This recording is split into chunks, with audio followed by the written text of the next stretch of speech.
Welcome to Garden Like a Guru Show, and we're back yet again with our weekly update about what we can be doing in the garden this week. And we have our lovely Sarah Bradshaw with us, who's the garden guru, to teach you how you can become your own garden guru. So what's up this week from a planetary, astrological, horoscope, lunar point of view? What can we do and not do in this Pacific region? Well, it's going to be an interesting week. I don't know how Saturday went for most of you, but the moon was void, of course, from early in the morning, like 3 a.m.-ish in the morning, right up till almost midnight. So if your Saturday went sideways and you didn't get done what you thought you were going to get done, well, a day of void, of course, can do that. You know, if you were planning on socializing and drifting through the day, it probably went just great for you. But late last week, we passed into the third quarter, which means this week we're coming up to a complete renewal of the moon. And that'll be happening on Saturday. Again, in the middle of the night, like 3:22 actually a.m. in Pacific Standard Time. So that the week coming up is going to be a little tricky if you want to do any planting, because you're right dead in the dark of the moon. Now, the sun is in Pisces, and that does mitigate somewhat. You've got all that Pisces water and growth energy working on your side from the sun. So if you choose really carefully, you might be able to get away with it. Like today, up until about 5 o'clock this evening with the moon in Capricorn, you've got a chance to do a little bit of last minute planting. Then we slide into Aquarius late at night, close to midnight. And so we're going to be solidly in Aquarius all day tomorrow and the vast majority of Wednesday. Now, although Aquarius is the water bearer of the signs, it's indeed an air sign. And air signs kind of rule flowers, viney things. There's a few things you might be able to get away with planting. Marigolds and pansies being probably the most likely candidates for success. And because you would be eating sprouts and microgreens before they really developed much root and rooted themselves, they also would be a candidate for doing any kind of planting or getting growing over the next couple of days. But then on Thursday, the moon itself goes into Pisces. So now we've got this combination going on here of, the sun in Pisces and now the moon in Pisces. So even though it's the dark of the moon, even though it's like really late in that lunar cycle, and under most other circumstances, this would not be a good window to plant coming up to the last few days of the old moon energy. But we've got a double Pisces effect going on here. And so go ahead and plant. Once we slide into Pisces at 6:45 in the morning on Thursday, from there until Saturday afternoon, go full tilt boogie and plant the last little bits of things you might want to get into the ground. We've got an early spring coming up. We're kind of running out of time. So at this point, if you haven't started your tomatoes and peppers, get going on them. They're going to need those weeks to give you a really good crop.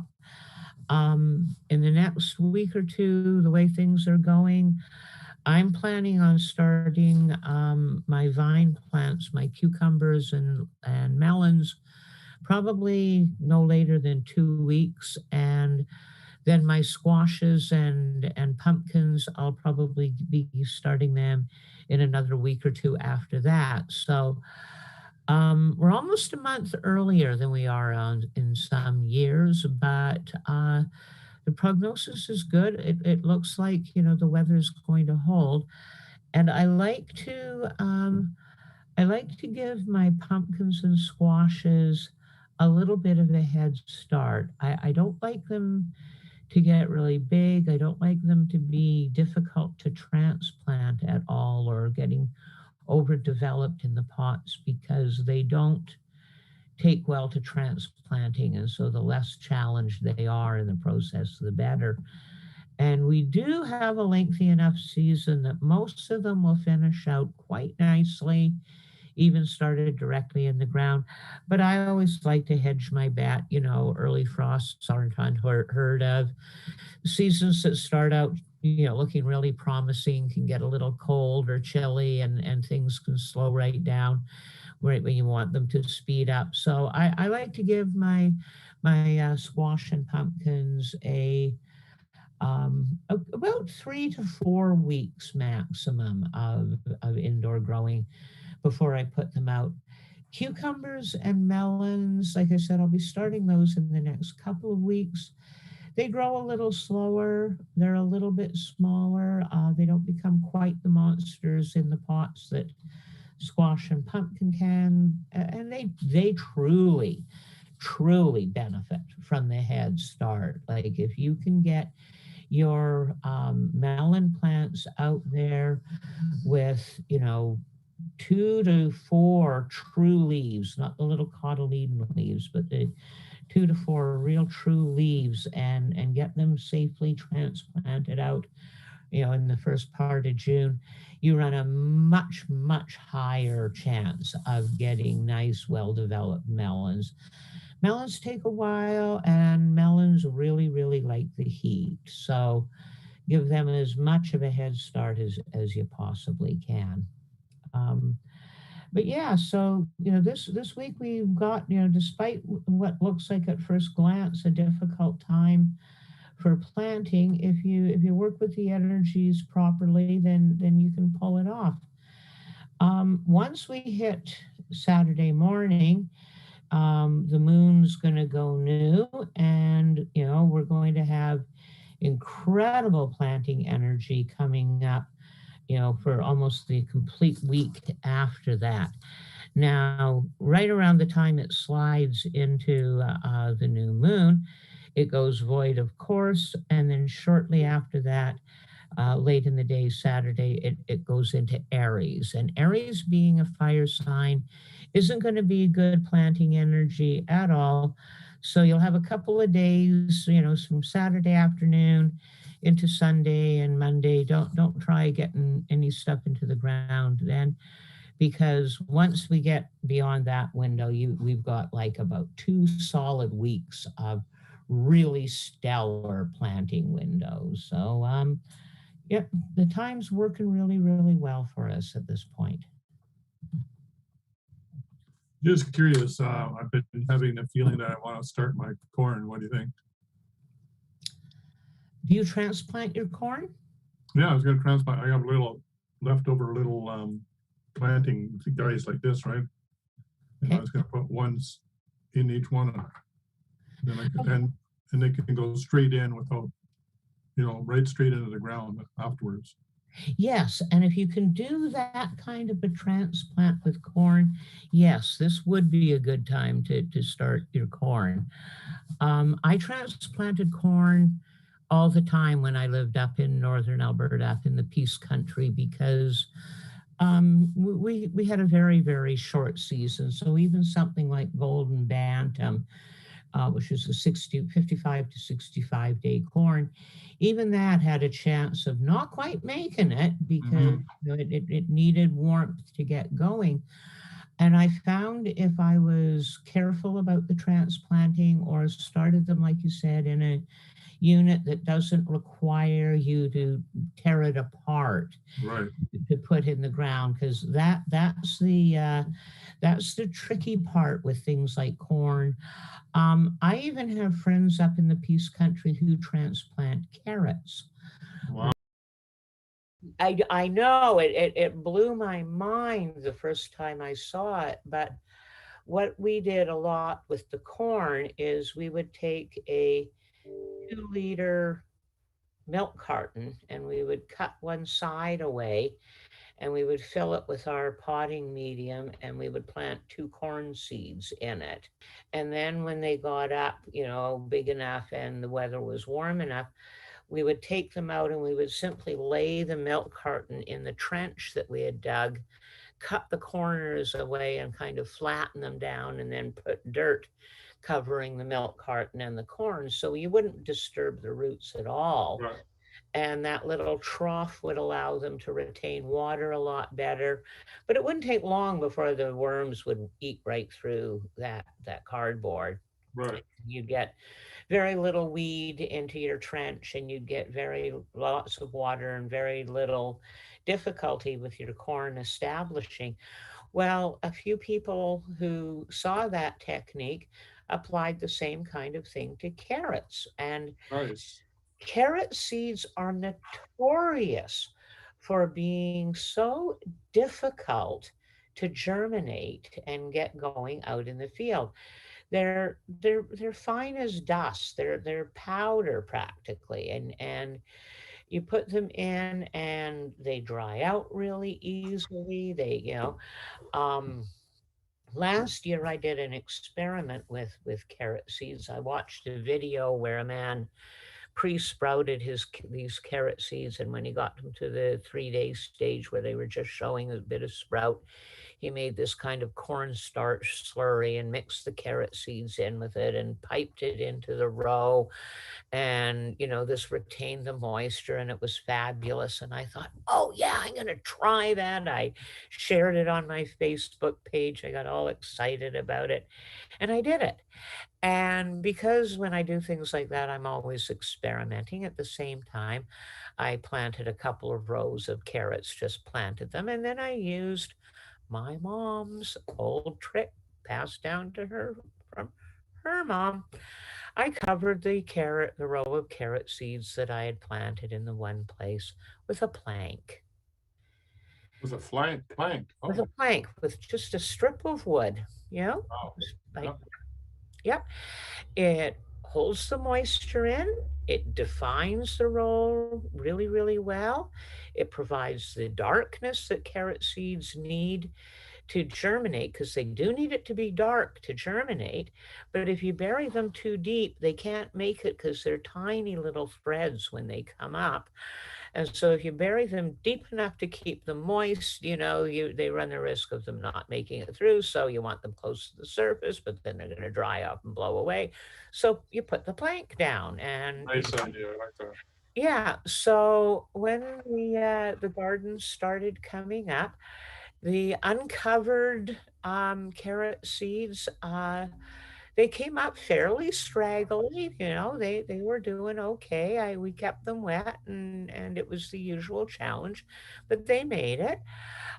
Day 4, I flipped the plank over, and there were all the lovely little carrot seeds sprouting up out of the ground. And I made sure that they were nice and moist, and then I propped the plank up so it was still shaded with a couple of stones at either end. So it was now an angle and, providing the carrot with some shade because I angled it on the sun side, providing those lovely little seedlings with some shade, but now at least allowing them to, struggle up to the sun.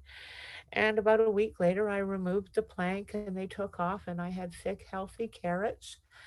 And the carrot gel, well, it came up really spotty. It came up in a few places. More places than not, I didn't really get anything coming up. So I went, okay, I'll run this experiment probably another 2 years to see if I can refine it or that. But right now, the winner is the, ages old trick of covering up your carrots with a thin little 2-inch or 3-inch wide strip of wood. Now, have you used a puffer to plant carrots, or have you mixed them with sand? Have you done any of those techniques? I do like to mix my carrot with sand or something just because they are so fine. Right. Now, I've used little seed dispensers, Yeah. and if you get ones that work really well, they're fabulous. But most of them that are out there, especially the freebie giveaway ones or the really inexpensive ones that are on the card and they Mm. store by the seed racks, don't bother. But Lee Valley makes their high end one is actually really good. Right. So if Okay. I have a really nice seed dispenser, and for a while I had access to my daughter's row seeder because she was running a commercial garden, and so she had Right. an actual one with a wheel in it, Yeah. Yeah. and little calibrations, and that was lovely. That was absolutely lovely. But if you don't have a seed dispenser, mixing your carrot seeds with sand or vermiculite is another really good Oh, thing. that's a good idea. Yeah. Yeah, so if you mix them with vermiculite, not perlite, this time you want the vermiculite. It's kind of goldy looking stuff and it's expanded mica. And it mixes really nice and easily with the carrot seeds and it allows you to sow them, but it also allows you to see where you've sown your seeds. I can seldom do one long continuous row. I have to kind of stop and move my feet and, and continue. And with peas and beans and, even radish seeds, that's not a problem. They're visible. You can see them. Not so with carrot seeds. Yeah. Like if you take, Absolutely. yeah, take your eye off the row, you're hooked. Yeah. You can't You're So Michael sent us a note wanting us to remind us to talk about plastic versus, greenhouse preparation, washing, putting up plastic, pros and cons of used plastic as right. cost saving. Yeah. Okay. Well, because we kind of got segued into planting other stuff in that, but Well, yeah, no, go ahead and let's finish what we're doing. yeah. But greenhouse prep, like this is the perfect time, and we live in an area where we have huge commercial greenhouses, and specifically forestry greenhouses where we grow a lot of trees. And people often have the opportunity to pick up the greenhouse plastic from there and use it on their own domestic greenhouses. And I realized that this is something that I should probably address because there are some real considerations. 3 years ago, the certifying organic bodies in British Columbia chose to disallow the use of that plastic in any of their in any certified organic production, and it's because of the chemicals and things that they use on the trees.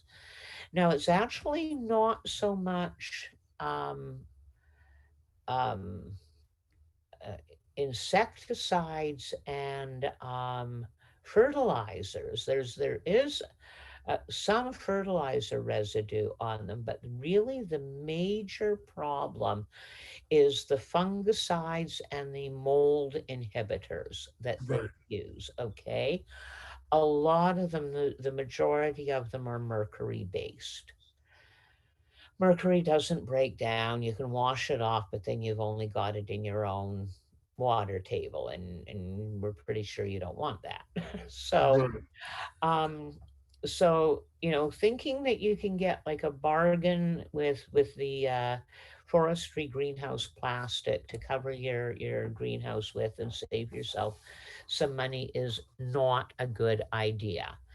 Now, that doesn't mean that you can't reuse all sorts of other type of plastics, and some greenhouse uh, businesses and some farmers that use greenhouses use their plastic for 2 years and then replace it, even though it's considered to be like a 3 or 4 year product. Right. And they do that because they can't take the risk of failure. Okay, they can't take the risk that an unusually severe storm isn't going to damage that plastic, or, we're going to Right. have, exceptionally high winds or something. And so you can, if you've got somebody that you can buy plastic from under those conditions, go ahead.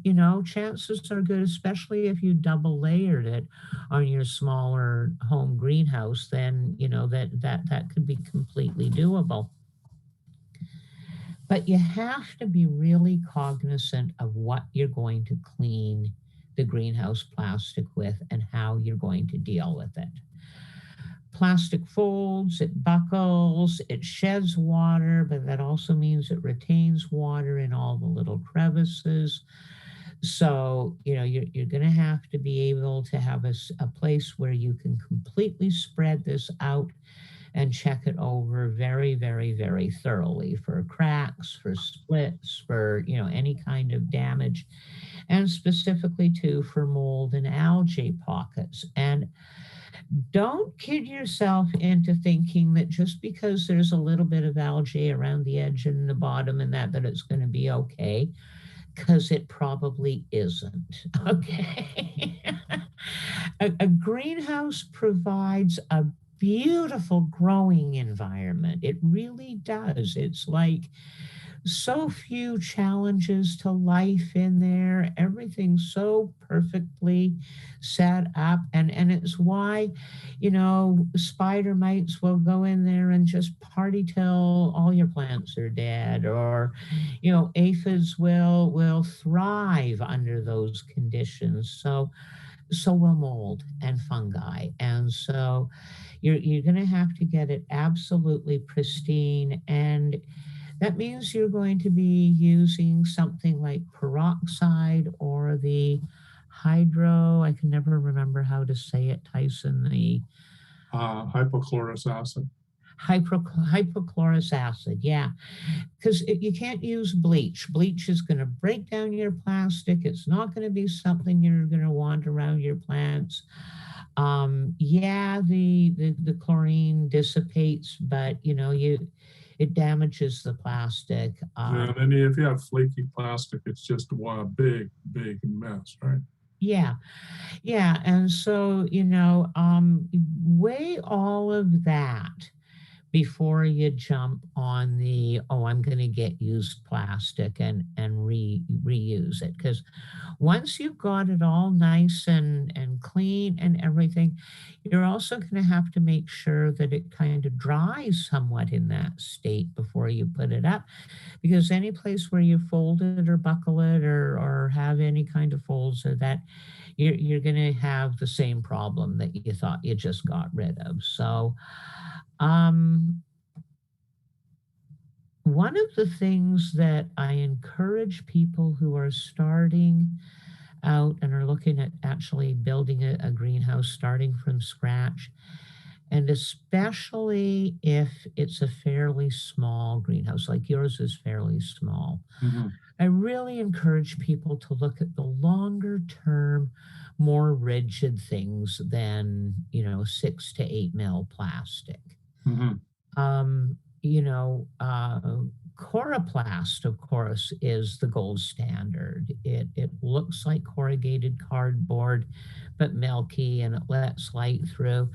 It was developed specifically for the greenhouse industry. It is designed to allow maximum amount of light and maximum amount of heat up to that just below the burning point. Right. So we were talking before about, needing to milk out glass and needing to have shade cloth.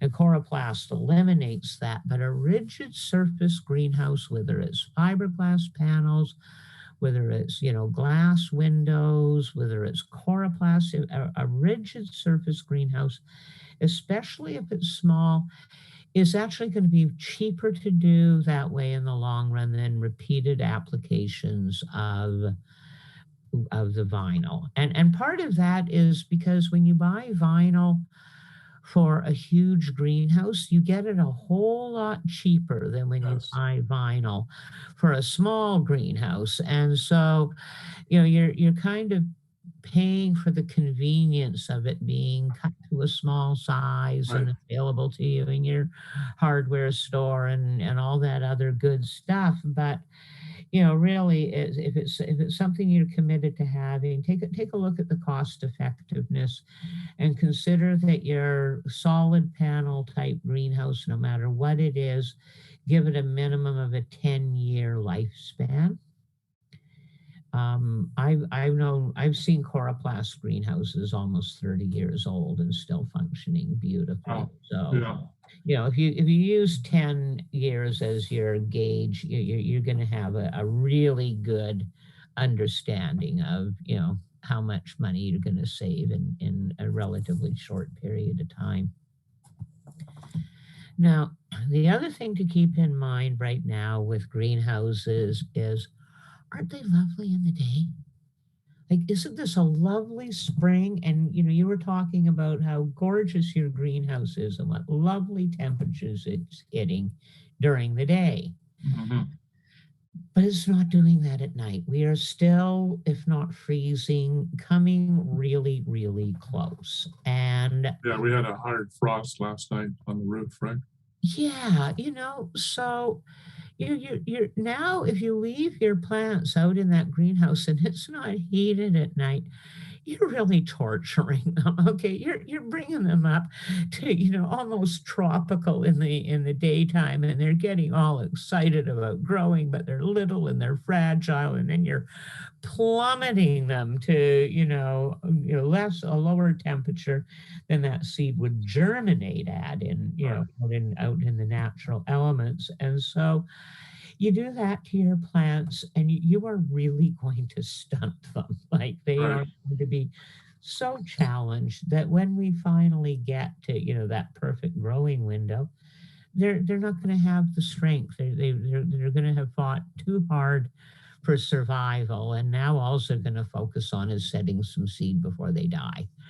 So here's a question for you. If you have a maximum minimum thermometer, which by the way are available in Lee Valley, I don't know if mine still works, but I used to love it, right?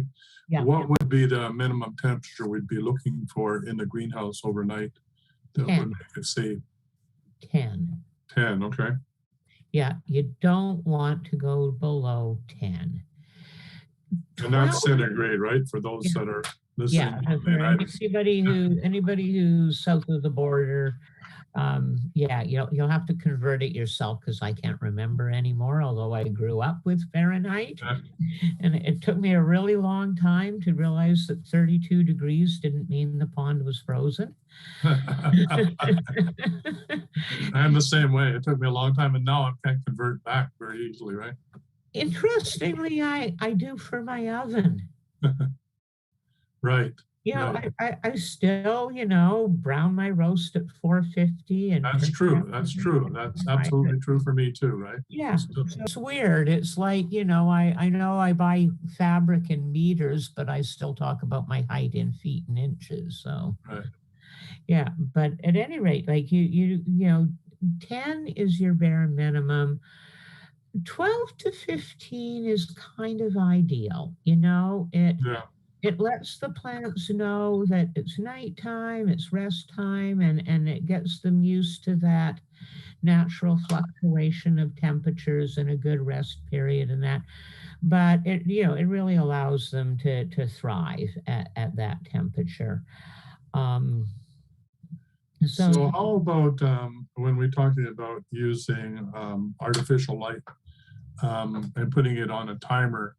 Do you think we need to do like an 8 hour or 9 hour or of light, or what's your recommendation? um, it anything less than 12 hours of light is likely not to be enough if your plants need artificial light. So you want to set the timer for a good 12 hours of light. Minimum, yeah. Okay. Okay. Um, Wow. That's much and more than I thought. yeah, yeah, and um, when you're doing your seeds indoors, because if you've got a greenhouse, a really and it's not heated, a really good solution is to put your plants out there during the day, take advantage of that, bring them in at night. It doesn't matter if the house is dark and you don't have any windows for them to Right. enjoy. They need to sleep anyway. And that's far more important than a lot of people realize, that, too much light is bad, too little light is bad. Very, very seldom is a sunny window really enough light to All make right. Well, that's good. good to know because that's where my plants are now. Yeah. So it'd be better to take the babies out into the greenhouse and bring them in at night and take them back out in the morning. Yeah, and right now we're getting pretty close to 12 hours of good light. So you might, if you did that, you might not need to supplement light. Right. But if I'm growing trays of seedlings in a window, I will turn an auxiliary artificial light on, probably at the opposite end. So I've got the window here, and I'll put my light at the opposite end of the table, or close to the opposite end of the Right. table. And I'll plug it in starting, when it's kind of sort of getting light out there. And then I'll make sure I leave it on for a full 12 hours. So Right. if the sun's going down at 5:30 and I plugged it in at 6, I'm going to leave it on till probably 6 or 6:30, and Right. then I'll unplug it. And that also means that I can raise and lower that light. So any of my plants that are getting too leggy, the ones close to the window, they're kind of reaching for that light and they're getting all spindly and long, I can take them and I can put them at the back end of the table and lower that light right down close to them. And Right. then they're not struggling and reaching, and I'll get a nice sturdier growth. So it's a combination of techniques. And if you have the luxury of, a bank of fluorescent lights, or, a unit that, and you can actually like raise and lower it, well, then you don't need a sunny window. You can do it under your dining room table. You can do it in a Right. closet. Like it really doesn't matter. And for things like your greens, like, your lush lettuces and your spinaches and that, Right. they actually do best with about 18 hours of light Okay. and a slightly cooler temperature. There were true challenges in gardening in northern Alberta, but believe me, tender, yummy greens all winter long and herbs that never burnt out in the sun, that was a given. It never got hot enough to sunburn the lettuce, to, bleach Mm. the herbs, to dry the flowers out to the point where they didn't bloom. It's actually one of the reasons that the Peace Country produces such an amazing amount of fabulous honey, Hmm. is because the sweet clover and the melilot and all of the wonderful summer flowers that we see, for a little bit in June here, they bloom and bloom and bloom and bloom right into September and freeze up because they don't get that incredible heat. They get these long, warm days of, so many hours of sunlight, Right. and they just thrive. So, um, your greens and your herbs, they actually like a lot longer than 12 hours. And indeed, if you take your herbs out of the garden and put them in a situation of 12 hours of light and 12 hours of dark, Hmm. it will really start to set seed because they think fall's coming on, the days are Right. getting short, even though the temperature isn't any different. Yeah, they're nice and warm, but everything is telling them on their little annual clock, because most of them are annuals, that Yeah. you're about to die. You better make babies now. Right. So, Right. it's if you want, when I want a lot of seeds from my herbs, I do that to them. I bring them in or I cover them up. I put a garbage can or something over them early in the evening and keep them dark until till morning, and then that way they start blooming like crazy for me and give me lots and lots of seeds. Well, you've given me some ideas. I've never thought of really doing herbs, lettuce, and spinach under grow lights in the middle of winter, but I have an ideal place where I could do that, and then I have all the stuff to do it, so I could just do it. And it is so wonderful. I one we were for a while. I lived in a very interesting communal community in Enderby called the Gypsy Bazaar, and we got a weekly box of vegetables from Greencroft Gardens every week, and we were making these fabulous midwinter grated salads, so celeriac and salad turnips and golden beets, and like, oh god, it was wonderful. And one of the young women one day said, I'm really craving a green salad. So we were going into Vernon, and while I hit Cobb's Bread in the local butcher place, she went into um, the green shop in Vernon. Just playing keep away in my mind. Anyways, they pride themselves on, fabulous fresh produce. And she got lettuce, and she got tomatoes, and she got green onions and radishes and a cucumber, and, built this fabulous garden salad and took one bite and went, oh God, that's tasteless. But this building had beautiful big south-facing windows on the street that it was on, and we had supplementary lighting. So the next year we had beans growing up the window on vines, and we were picking green and yellow beans off of them. And we had a couple of little cucumber vines that were kicking out little mini cucumbers. And we had this whole bed of various greens and that. And we'd go in and we'd put them in a sandwich or a salad or something, and it would be, oh God, the taste is just out of this world. And with herbs, doubly so. It's like, if you like to cook, at least grow herbs indoors.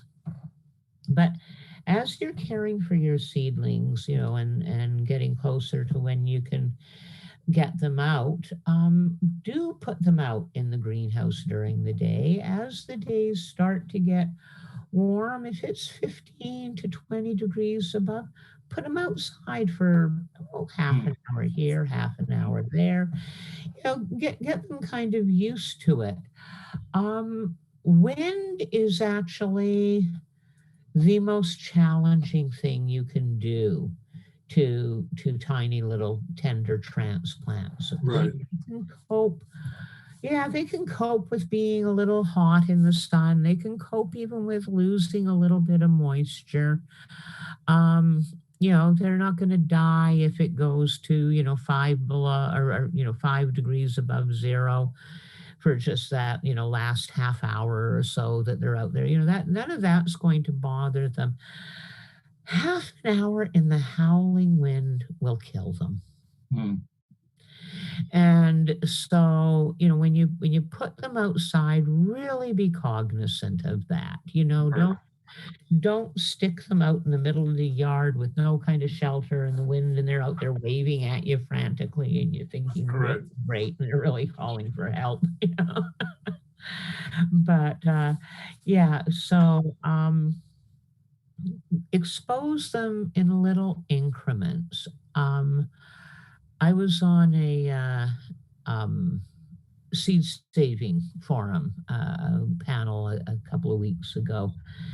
And one of the questions that we got from the people who were attending was, do we as seed producers, do we intentionally challenge our plants so that they will produce hardier seeds? And, and if so, how would we do that, and why would we do that? And there was about 8 people on this planet, and the general consensus was no. Most of us throw enough challenges at our plants along with what nature throws to them that we don't have to do any more collateral or especially intentional damage. We all let weeds take over a bit here and there. We all forget to water one day and, find things somewhat wilty. We all forget the hose on and overwater and flood every one of us does things that make the plant go, oh God, okay, challenge to deal with. So we don't have to do anything more than that. That these plants, the environment, the natural predators, the natural challenges and that they have going on, all of that gives them more than enough to deal with. And it's really wise to keep in mind that many, many, many of our food plants are lovely, luscious food plants because we have interfered with them to a great extent. And they actually need our help to produce the food that we want from them.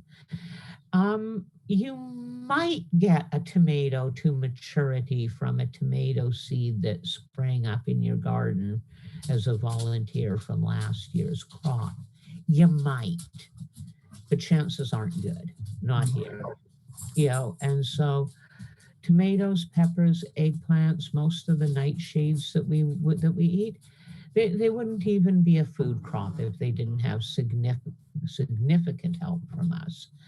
And when you look at the brassica family, that nothing is truer than that in the brassica family, except maybe the squash family. But, cauliflower, broccoli, Brussels sprouts, kohlrabi, kale, they all started as kale. And we selected and bred this one for its flowers, and we selected and bred that one for a nice head formation. And we did all this stuff to them. Well, you give them too much of a challenge, and that broccoli is likely to go, no, I'm not going to bother setting heads at all. I'm just going to grow kale leaves because, it's just too much work to do that other stuff. And with squash, if you let squash, you plant them all in together and you just let them run rampant and, gather seeds from them the next year, you'll find out very, very rapidly that we got squashes by, refining a whole range of gourds into slightly more tasty and, textured things than the gourds that most of them started out as. So I'm not a big one on throwing my plants more challenges than life already gives them. And it was kind of refreshing to find out that in an entire room full of people who grow seeds for a living and teach gardening as well, that the general consensus was no, don't do that to them. They're domestic plants for a reason. And just like a domestic chicken isn't likely to fare too well left all to its own devices, nor will a domestic plant. Right. Yeah. They need humans. Yeah, they do. Yeah, we bred and developed them. So with your seedlings in the house, you really don't want them to dry out. Little dome covers for your trays are important. I have a couple of different heights of dome trays that I can use, so that I can start things out very slow, but as they get up very tall, I'm huge on reusing things, so I often buy stuff and use it for years and years and years. The main key around reusing things and like the dome covers can be really expensive. Like I've seen them as high as $12, $13, which I don't buy them at that, but I've seen them priced that in the stores and that. So it's super important to realize that if you look after this stuff and you take care of it, you can reuse it, but you have to clean it. And you have to factor in that in your whole setup and production. Now, I have a couple of things that make this really, really easy, and one is a large outside tub. Mine's rubber. I think it essentially or initially was designed as a small or medium-sized horse trough. I could probably sit in it if I were so inclined. It's probably about 2.5 feet deep, about 2 feet wide, and about 3.5 feet long, and it's oval, very sturdy rubber.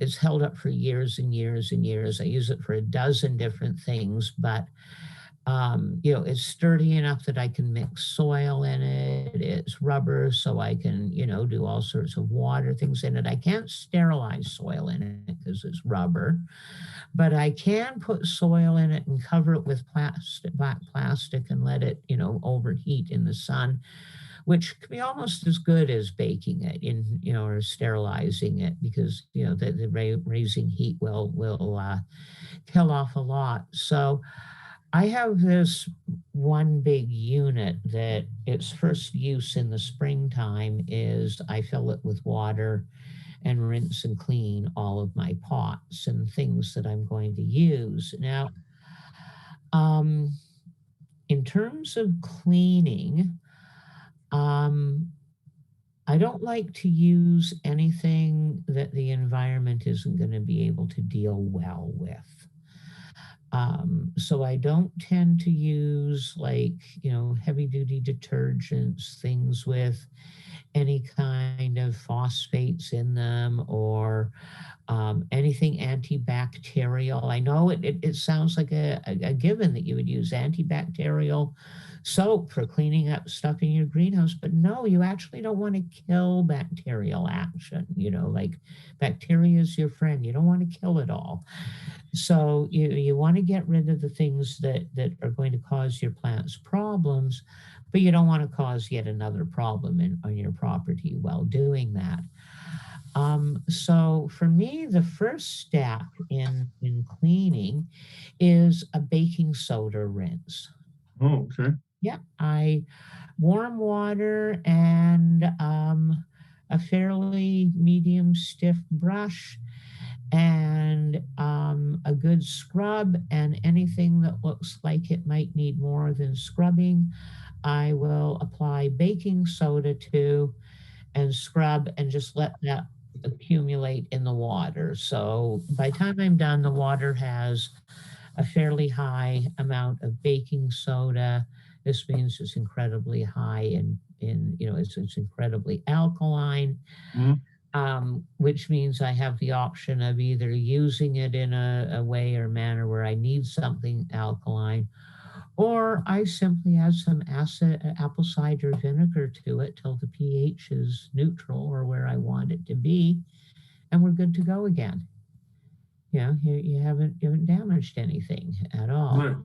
Now, things that might need a bit more oomph to clean up than baking soda, I use borax for this, but I use it a lot more carefully, okay? Yeah. You spill borax on the ground, you have borax lying around, and it's an insect killer, okay? One of the ways to get rid of ants is to mix borax and sugar in a dish and set it out for them to eat, which they do, and it kills them. You got ants in your house and you want to get rid of them, a dish of sugar and borax, but you don't want to be killing insects all over your garden. Right. So the borax is considerably more contained. I don't use it in that great big tub of water. I set those things aside. I do them in like a 5-gallon pail. And when I'm done with that borax, it goes into my septic system. I know it's a natural source abrasive. I know, there's a lot of things about it that will balance out and be good, but I don't want it around in killer kind of quantities. Now, a lot of times when you're cleaning pots and that up, you're going to find yourself really, really frustrated with the white calcium deposits or mineral deposits and that on your pots. You know what? Don't even worry about them. They are not going to be a problem. Clean your pots of all the old dirt, any old vegetation. Those are the areas where you're going to have mite eggs that might survive, where you're going to have perhaps larvae, those type of things hanging on in the dirt. So you want all of that gone. You want them really clean. A little bit of discoloration isn't going to cause them any harm, but dry them thoroughly out in the sun. Take the time to turn them all upside down in the sun and let them dry thoroughly, and then turn them right side up in the sun and let them dry thoroughly inside. That kind of heat baked sun drying is going to kill so much that you might find harmful, and then you don't have to worry about them too much. Now, with those plastic domes, over the course of the years, they start to discolor. They get a little bit of an algae buildup, and that. Again, I find baking soda and water is the best way to get rid of that as well. Anything really harsh and abrasive on those things, they tend to get more brittle and they don't do as well. I've actually even found that washing them with something like dish soap can shorten their lifespan considerably. Yeah, they charge you a fortune for them, but I can guarantee they got to be some of the cheapest plastic on the planet. On the planet, right? Yeah, and they're hoping you're not going to reuse them. They don't really design them for anything other than single use. I abhor single use plastic. It's just the bane of our existence as far as I'm concerned. So do reuse them, but again, warm soap and baking soda with them is your best friend. Baking soda get rid of all of the algae. Again, let them sun dry. And if you're not sure if you've got them clean enough, stack 2 or 3 of them together. And if you didn't get all the algae residue, that's all it takes for you to immediately see the light yellow tinge to them. You go, oh God, no, they're really dingy, and give it another go. But yeah, that's What about using, the salads nowadays come in these really cool containers with lids. Have you ever used any of those for starting your seeds in? Oh, I use anything and everything for starting seeds in. Right. It's got a lid and it can fit it in and put them in. Yeah, take out food containers, you bet. I help a friend of mine who's quite elderly, and the seniors association there makes these meals for them at home, and they come in these compartmentalized plastic TV trays with a dome on top of them. I use those.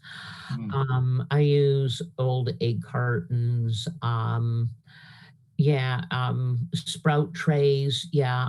I use all of those kind of things. Right. Whatever's available. Yeah. I'm a cheapskate. I don't think that there's really any point buying plastic when it's so readily available. I mean, I don't buy plastic shopping bags. They're everywhere. So to me, it just makes a lot of sense to reuse them. It might be a better use for them than their original use anyway. Right. What about cloches? Do you use cloches at all? Oh, little covers on the plants? Yeah. Oh, absolutely. Absolutely. Of a variety. 4-liter milk jugs make absolutely beautiful plant covers. They let in a lot of sun. You can open the top and make sure that you've got more airflow for them. They keep the frost off. They keep the bugs off. My mom was huge on using cedar shakes to house her celery. So she would put 4 cedar stakes around her little celery plant and then slowly fill it up with leaves and sawdust so that you got that nice tight blanched out head. I find that that's another fabulous use for 2 liter milk cartons, is to put them around your celery and contain and blanch your celery out, so you get the kind of celery that we're a little more used to. If you plant celery out in your garden, it tends to sprawl out, and it's very, very dark in color and incredibly intense in taste. And I love it. I just chop it up and freeze it and find like a little bit of it is incredibly potent. But if you like that kind of blanched out celery, that's how you do it, is Right. containing them. I can't imagine putting baby tomatoes and peppers out even in like mid to late May without covering them Right. at night. Um, you can really extend how quick you can put your brassicas out by having little plant covers for them. Mhm. And one of the best benefits is actually the water, the moisture retention. Right. Yeah. Like seedlings, like I said earlier, don't let them dry out. They have a very, very limited storage of water in their structure. There's just not much there yet. And, so once they start to dry out, they can, die from it pretty quickly. They just don't have the recovery room. But the extra cover of a cloche can make all the difference in the world in terms of them, surviving. Um, so, given a little bit of extra help, there's ways of starting to open up the greenhouse, using it a little bit more, um, getting things ready for more outdoor planting.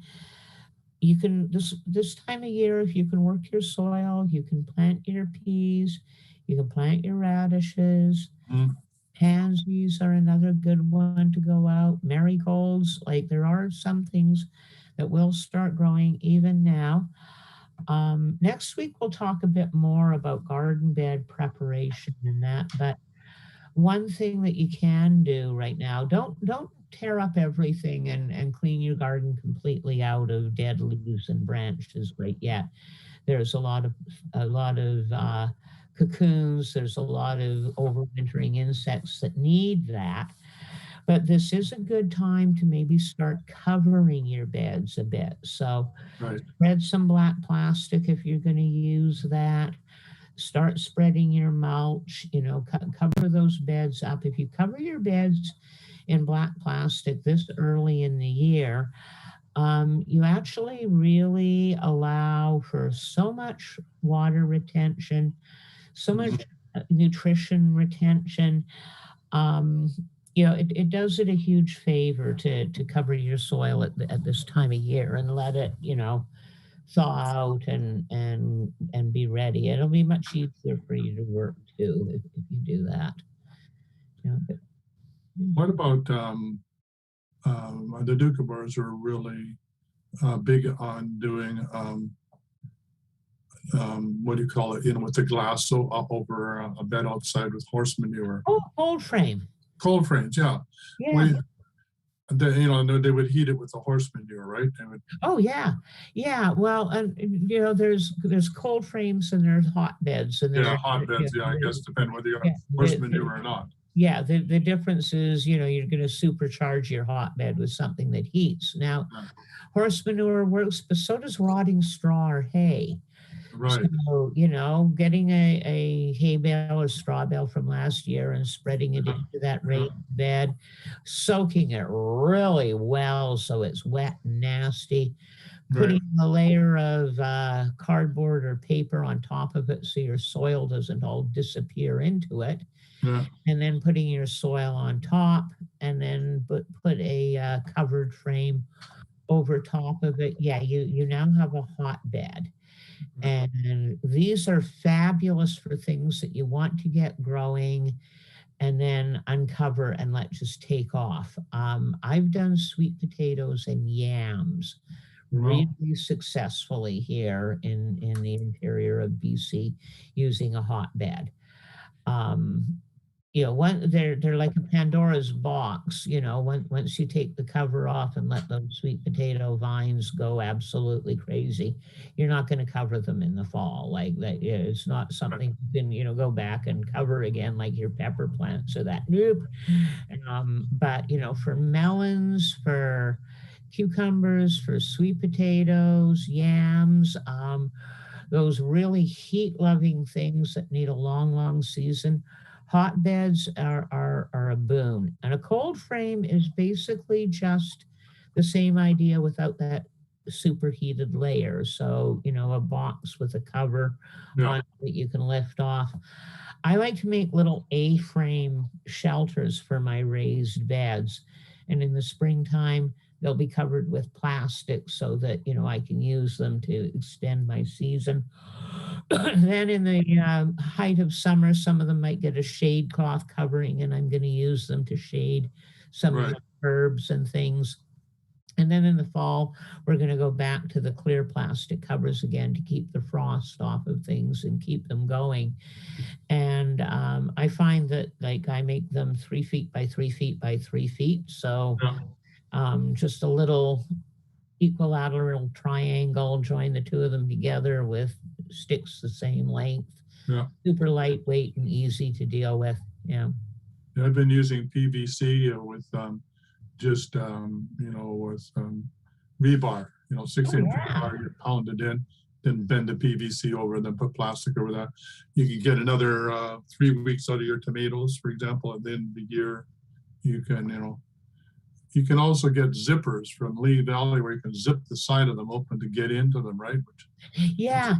Yeah, we did a lot of cover cropping up in northern Alberta. It was really a good way to go. But giving your tomatoes a little bit of cover at night will extend them. Like I've even in desperation gone out and thrown bed sheets over them at night, Yes. taking it off in the morning because it's only a few degrees of frost, and if it doesn't hit them, they're going to do okay. Yes. But the plastic row crop covers. Oh, garden season extenders, they just can't be beat. Right. Well, I know we're near the top of the hour, so you give us a hint about what's next week going to be. Yeah, next week we're going to talk a lot more about soil prep and garden bed preparation and looking at soil testing so that you kind of have an idea of what you're looking at.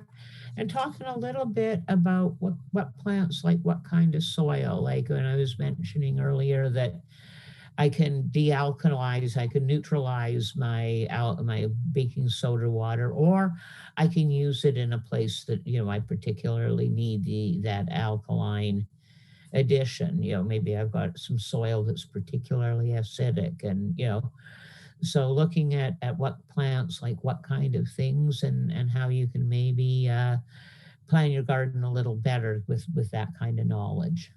Sounds good to me. Yep. And don't forget, those that are listening to this show, you can join the Inner Garden Circle. All these shows will be transcribed, and because there's so much information here that we're getting from Sarah. I don't know about you, but I keep taking notes, but I know that my notes don't cover everything that we talked about. So having a transcript, which Sarah will review, will be really handy dandy reference point that you can use year after year after year. So I encourage you, the links to join the Inner Garden Circle will be in the show notes, and we welcome you to join us for the inner group, where there'll be more videos and more instructions, and even the opportunity to talk with Sarah herself about what you should be doing in your garden, right? And don't forget, if you do join us, you also get a backstage pass to join the show. You'll be the first one to ask any questions, right? Yeah. Lots of time for Q&A, lots of time for some personal attention, plus all of her fabulous gardening aids. Yeah, and don't forget, you also get your journal, and you get your calendar, and you get your little planting square. I don't know if we're doing the planting square yet, but it will be coming, I think. Yep. All righty. Well, thank you, Sarah. So much information. It gets me excited, and those babies are going to go back in the greenhouse and come out every night. So Thank you for that. Keep them warm at night. Yep. Wrap them up, tuck them in. All right. Thank you. Bye till next week. All right. See ya.